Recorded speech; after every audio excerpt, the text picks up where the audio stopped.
श्रोता बकता कहीं ना रोदन करू कहीं तेणु शुणी शुणी जदि काम न लगे खाली तंटी व्यथा सार हम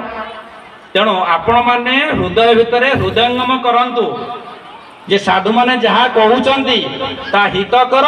कि अहित कर सत्य किंबा मिथ्या विचार करंतु सत्य सत्य मिथ्या को विचार करने शक्ति मनुष्य ठारे अच्छी आ माँ माने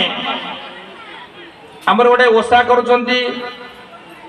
सावित्री ओषा भल कथा बढ़िया कथा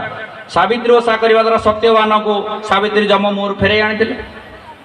गोटे भल बढ़िया कथा जाओ किए से ओषाटी गोटे लिखिदे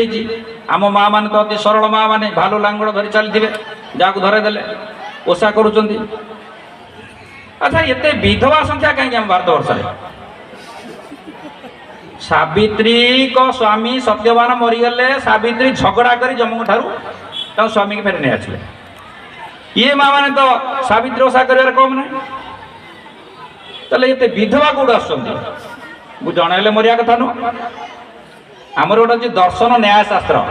जो दर्शन षड़ दर्शन अच्छी न्याय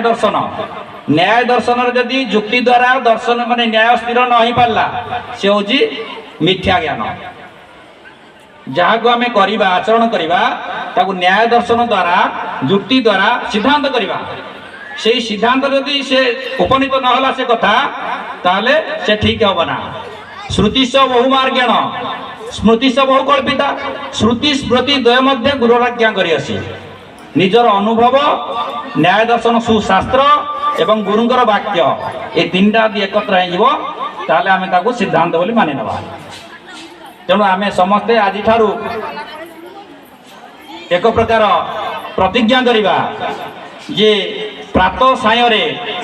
मुक्ति वांछुच देवे चित्ते शरण माग उदयस्ते संध्या सकाल आम परमात्मा के ठारे शरणापन्न हेबा गुरु ब्रह्म महामहिमाले प्रभु दयासागर दया कंद महाप्रभु महिमाले भक्त माँ बापा मान को सद्बुद्धि सज्ञान सत्य पथ रखंद महाप्रभु महिमाले ये कही मोर वक्तव्य शेष कर गुरु ब्रह्म महामहिमाले शरणम।